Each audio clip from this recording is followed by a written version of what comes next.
Bem-vindos a mais um vídeo. Eu vou mostrar um tutorial de como gravar a tela do seu celular Android sem root.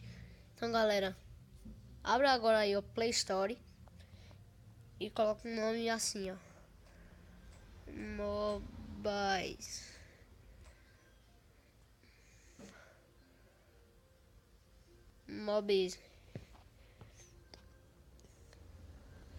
Esse aqui, ó, Mobiles grava jogo e vídeo.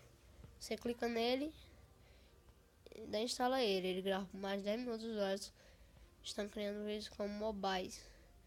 Grava mais de 10 minutos, né? Galera, abra ele. Aqui você vê nas três tracinhas, vai ter a preferência de gravação, a qualidade, a resolução. Aqui o que você vai querer que ele fique, aqui no cantinho, né? No logotipo. Se você quer, quantos você quer ficar aquele transparente, se você quiser gravar áudio, a marca do toque, que é isso aqui na tela, sabe? Marca já que é a mesma coisa, né? Se você quiser mostrar a hora, as horas aí, interior, ela aparece aqui de lado, perto do logotipo, né?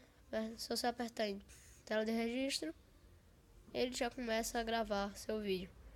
Aí ela aparece esse ícone aqui de lado, você aperta nele, aí vai ter quanto tempo você está gravando já, para você dar pausa no vídeo e para capturar a tela dele, você aperta aqui. Galera, mais ou menos é isso, né? Você pode fazer vídeos de gameplays.